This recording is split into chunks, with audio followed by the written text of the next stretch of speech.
Are shallots just bougie onions?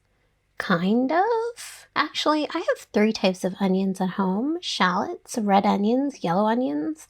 Pretend the white one is a shallot. But I didn't think about the price. I just kind of bought them because we get red and yellow onions in large bags. Shout out Indian cooking. I took a look at Walmart for the prices because they do that. And shallots are $1.97 for 3 ounces versus yellow onions are $2.49 for a whole 3-pound bag. That's a 52-cent price difference, but 3 ounces is 84 grams and 3 pounds is 1,360 grams. So that's basically the same price range, but you're getting like 16 times more onion for your money. So what exactly am I paying the premium for with shallots?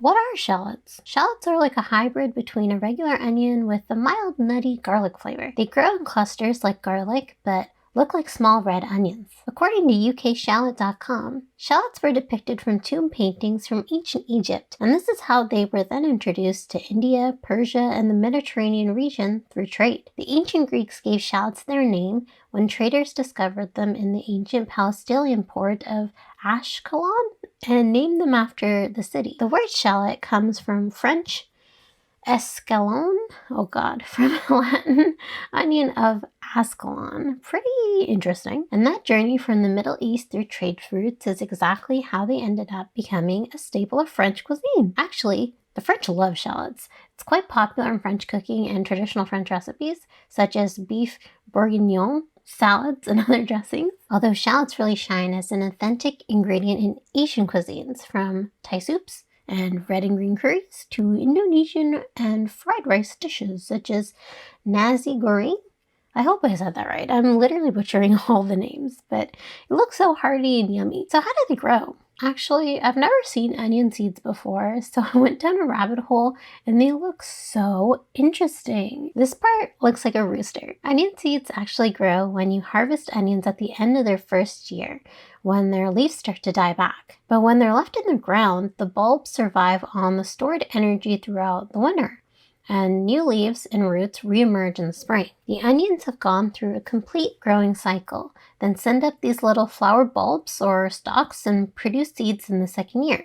This whole process is called bolting. It's pretty neat. And when the flower dies, you can collect these little black seeds to grow onions again. Shallots can bolt and flower too, but because they're usually propagated by dividing cloves, similar to garlic, rather than seeds, most people never see it happen. So it's actually a pretty rare sight to see. The Persian shallot variety is a beautiful exception though, producing these stunning purple flowers when it does bloom. So now you're probably wondering, how do shallots stack up against all the other onions?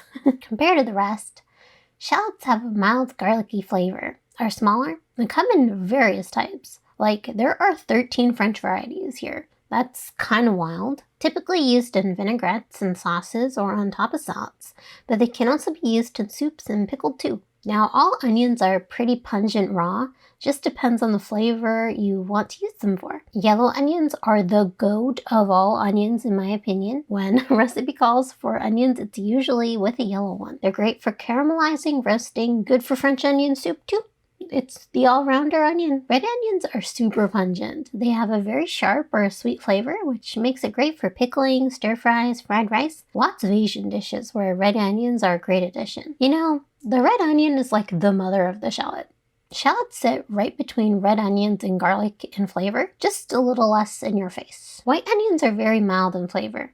I've had it in rice before and couldn't even detect them. If you want to eat onions raw, white onions are your go-to. Great for salsas, burgers, and also as a delicious garnish. What's great about all these types of onions, shallots, yellow, red, white, is that you can use them interchangeably in a dish. I don't know about white onions, TBH, I'm kind of not a fan. Maybe it's sweet onions, but shallots can add great flavor to a dish, so it really all depends on your flavor palette. You thought I forgot about them, huh? One category that's sometimes neglected is green onions, because they aren't like a typical onion and you can't interchange them like the other types of onions. I mean, you can try, but don't be disappointed when your dish is oh so mild. no flavor. Green onions have a fresh, grassy flavor, whereas the white parts have a regular onion type of flavor. Green onions are best as a garnish in soups, salads, tacos, and more used for a light pop of flavor and texture. Now, if shallots are a cross between garlic and red onion, green onions are a cross between onions and leeks. Similar families, just a little mixing going on. Honestly, every onion has a little family drama, but shallots are no exception. Which kind of brings us back to the original question. Are shallots just bougie onions? Kind of. You know, the word bougie actually comes from the French bourgeois, middle class, and shallots traveled all the way from Middle East through ancient trade routes, through the Crusades, and landed right in the heart of France. French cuisine. The word and the onion basically found each other. So I'm gonna say yes, shallots are a little bougie, but honestly they earned it for being cute little onions you can add to your salads and vinaigrettes. Pretty impressive journey for something you might have overlooked at the grocery store. Onions are an awesome ingredient. What's your favorite type and favorite way to eat them? Let me know below. Okay, like and subscribe for more curious videos. Stay sweet and stay curious. Bye!